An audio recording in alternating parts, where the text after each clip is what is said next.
అదేవిధంగా ఈరోజు సంగారెడ్డి జిల్లాకు ఈరోజు మేము రావడం జరిగింది. తెలంగాణ రాష్ట్ర మాల సంఘాల జేఏసీ ఆధ్వర్యంలో రాష్ట్ర నాయకత్వం అంతా కూడా మరి ఈరోజు మమ్మల్ని ఆహ్వానించినందుకు, స్వాగతించినందుకు ఈ జిల్లా వాసులందరికీ కూడా ప్రత్యేకమైనటువంటి జైబీలు తెలియజేస్తాను మిత్రులారా.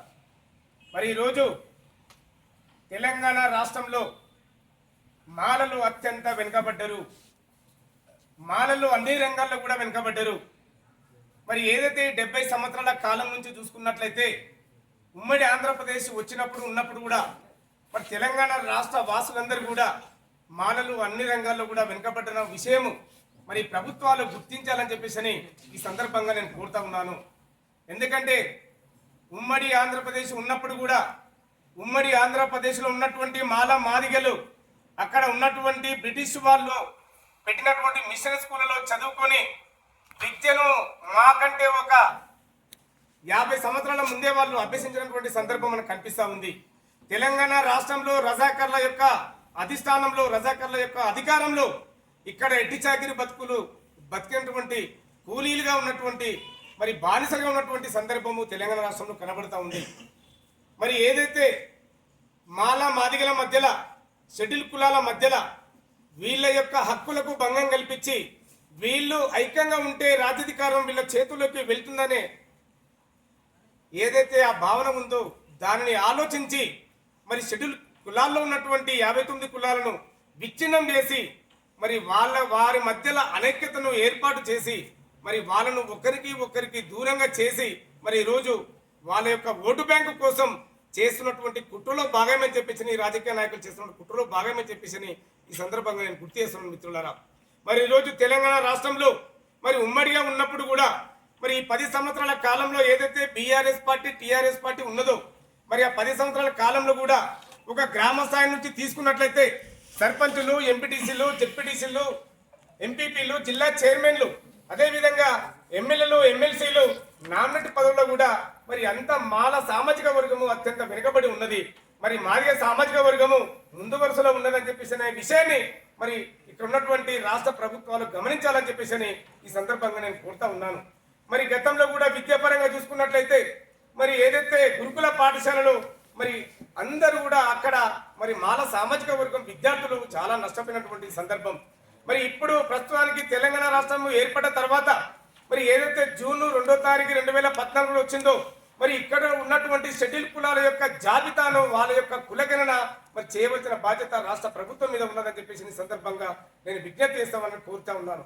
ఎందుకంటే మరి తెలంగాణ రాష్ట్రం ఏర్పడ్డ తర్వాత ఇక్కడ ఉన్నటువంటి షెడ్యూల్ కులాల్లో ఉన్నటువంటి 59 కులాలు మరి వాళ్ళ యొక్క స్థితిగతులు ఏ విధంగా ఉన్నవి, ఆ కులాల్లో ఏ కులాలు వెనుకబడ్డవి, ఏ కులాలు అభివృద్ధి చెందినవో వారి యొక్క వెనుకబడితనం మీద ఈ రిజర్వేషన్ల వర్గీకరణ చేయవలసిన బాధ్యత ఉన్నది.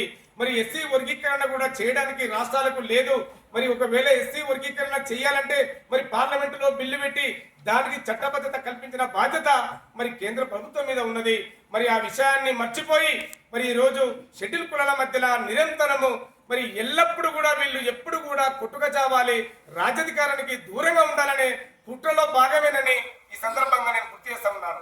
మరి ఈరోజు ఈడబ్ల్యూఎస్ వాళ్ళకు 10% రిజర్వేషన్లు పెంచారంటే వాళ్ళు ఎక్కడ కూడా ధర్నాలు చేయలేదు, ఎక్కడ కూడా నిరసన కార్యక్రమాలు చేయలేదు, ఎక్కడ కూడా రిప్రజెంట్ ఇవ్వలేదు, ఎక్కడ కూడా ప్రభుత్వాల మీద ఒత్తిడి తెచ్చినటువంటి దాఖలు లేవు. మరి ఈరోజు వాళ్ళ ఇంట్లో వాళ్ళు ఉన్నప్పటికీ వాళ్ళు 5%, 6% ఉంటే ఈ రోజు 10% రిజర్వేషన్లను చట్టబద్ధత చేసి వాళ్ళకు మరి ఏ విధంగా న్యాయం చేసారు. మరి అదే దారిలో మరి షెడ్యూల్ కులాలకు కూడా మరి ఇక్కడ ఏదైతే డాక్టర్ బాబాసాహెబ్ అంబేద్కర్ గారు ఇచ్చినటువంటి రిజర్వేషన్ శాతం ఉందో మరి అప్పుడు ఇచ్చినటువంటి 15% ఉంటుందా? మరి జనాభా అనేది పెరగలేదా? జనాభా సమస్య ప్రకారంగా మాకు 15% నుంచి 22% వరకు మరి రిజర్వేషన్ శాతాన్ని పెంచాలని ఈ సందర్భంగా మేము డిమాండ్ చేస్తా ఉన్నాం. అదేవిధంగా ఏదైతే ప్రైవేట్ సెక్టర్ ఉన్నాయో ప్రభుత్వ సంస్థలన్నీ కూడా మరి ప్రైవేటీకరణ చేసి మరి పేద వర్గాలకు విద్య అందకుండా, ఉద్యోగాలు రాకుండా, మరి ఉపాధి రంగంలో అభివృద్ధి చెందకుండా ఈ రోజు ఎక్కడివక్కడ అడ్డకట్టలు వేస్తున్నటువంటి కేంద్ర రాష్ట్రాల ప్రభుత్వాల యొక్క వైఖరిని మేము తీవ్రంగా ఖండిస్తా ఉన్నాం. కాబట్టి ఈ రోజు మరి ఎవరైతే వెనుకబడ్డారో ఆ కులాలను మరి ముందు వరుసలో పెట్టాలని చెప్పేసి మరి సుప్రీంకోర్టు గైడ్లైన్స్ ఇస్తే ఆ గైడ్లైన్స్ తుంగలో తొక్కి మరి ఇష్టానుసారంగా చేసినటువంటి మరి తెలంగాణ రాష్ట్ర ప్రభుత్వం, కాంగ్రెస్ పార్టీ, అదేవిధంగా ముఖ్యమంత్రి రేవంత్ రెడ్డి గారికి వైఖరికి వ్యతిరేకంగా ఈ రోజు మేము తెలంగాణ రాష్ట్ర మాల సంఘాలు చేసి పోరాటం చేస్తుంది. అదే విధంగా ఈ ప్రభుత్వం మీద యుద్ధం చేయడానికి మేమంతా సిద్ధంగా ఉన్నాం. ఎందుకంటే మా హక్కులను మరి కాలరాస్తున్నటువంటి సందర్భము మా రిజర్వేషన్లు లేకుండా మొత్తం కూడా తెలంగాణ రాష్ట్రంలో బ్రాహ్మణులు, రెడ్లు, దొరలు, కమ్మలు, కాపులు, మరి ఎస్సీలు, ఎస్టీలు, బీసీలు వాళ్ళకందరికంటే మేము అభివృద్ధి చెందినట్టుగా మాకు రిజర్వేషన్ లేకుండా చేసినటువంటి కాంగ్రెస్ పార్టీని, రేవంత్ రెడ్డి ప్రభుత్వాన్ని భూస్థాపితం చేయడమే మా యొక్క లక్ష్యంగా పెట్టుకున్నాము. ఈ రోజు మా హక్కులకు భంగం కల్పిస్తున్నారు. డాక్టర్ బాబాసాహెబ్ అంబేద్కర్ గారు మాకు రిజర్వేషన్లు కల్పిస్తే ఆ రిజర్వేషన్లకు ఇబ్బందులు గురి చేస్తూ మరి ఆ రిజర్వేషన్లను రద్దు చేయడానికి సిద్ధంగా పూనుకున్నటువంటి ఈ కాంగ్రెస్ పార్టీని భూస్థాపితం చేస్తాము. మరి గతంలో కూడా మరి టీడీపీ పార్టీ మరి ఏబిసిడి వర్గీకరణ తెస్తే దానిని సుప్రీంకోర్టులో వేసి కొట్టివేయడం జరిగింది. మరి ఆ సుప్రీంకోర్టు గైడ్లైన్స్ వారు ఇచ్చినటువంటి మరి ఏదైతే మరి ఆర్డర్ ఉందో, ఏదైతే వారు ఆదేశాలు జారీ చేశారో, మరి షెడ్యూల్ కులాల్లో ఉన్నటువంటి ఏ కులాలు వెనుకబడ్డాయో ఆ కులాలను గుర్తించి వాళ్లకు ప్రత్యేకమైనటువంటి రిజర్వేషన్, ప్రత్యేకమైనటువంటి బడ్జెట్ ని కేటాయించాలి. కానీ ఆ కులాలను విభజించే హక్కు ఎవరికి లేదని చెప్పేసి మరి సుప్రీంకోర్టు చెప్పడం జరిగింది. ఇక్కడ ఓటు బ్యాంకు రాజకీయం కోసం మరి తెలంగాణ రాష్ట్రంలో 30 లక్షలకు పైన ఉన్నటువంటి మాల సామాజిక వర్గము వారి యొక్క ఓట్లు మీకు అవసరం లేదా అని అడుగుతా ఉన్నాను. ఈ రోజు చంద్రబాబు నాయుడు యొక్క ఆలోచన విధానము, వెంకయ్య నాయుడు యొక్క ఆలోచన విధానము, కిషన్ రెడ్డి యొక్క ఆలోచన విధానము, అమిత్ షా గారి యొక్క ఆలోచన విధానము ఈ రోజు మరి తెలంగాణ రాష్ట్రంలో కాంగ్రెస్ పార్టీ ముఖ్యమంత్రి రేవంత్ రెడ్డి గారు ఉన్నారంటే ఆయన కాంగ్రెస్ పార్టీ ముఖ్యమంత్రి కాదు, బీజేపీ ఏజెంట్ గా పనిచేస్తున్నాడు, బీజేపీ పార్టీ తొత్తుగా పనిచేస్తున్నాడు.